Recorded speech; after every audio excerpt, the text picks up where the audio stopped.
And right now, a person in South Carolina can share intimate images of someone else without their consent and face no criminal penalties. It's an action that's often called revenge porn, and experts say it's probably a lot more common than you may realize. State House reporter Mary Green joins us to explain why legislators believe it's time for South Carolina to take action against it. South Carolina stands alone as the only state in the country with no law on the books targeting what's known as revenge porn.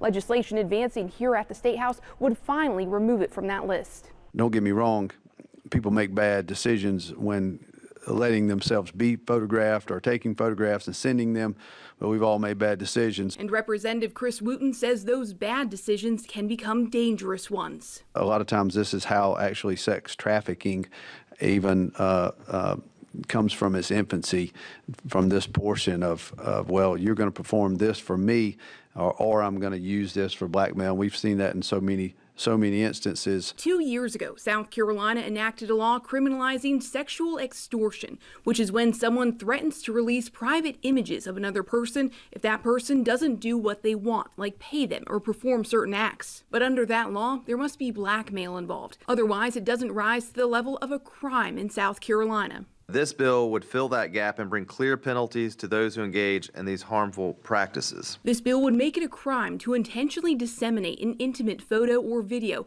or a digitally forged intimate image of another person without their consent. That includes AI-generated images made to look like real photos or videos of an identifiable person. Simply consenting to the creation of the intimate image does not imply consent for dissemination. This legislation has been filed several times in past years, but never made its way to the governor's desk. Supporters attribute that more than anything to people not realizing how common and how harmful revenge porn is. The trauma that goes with it, this stuff just doesn't go away anymore. It stays online, it stays out there forever once it's shared. So folks have even, as we know, the tragic events of folks even committing suicide on these because of the things that happen with this. And if this is enacted, people convicted could find themselves behind bars for years. Harsher penalties would be given to people who had harmful intentions or financial motivations.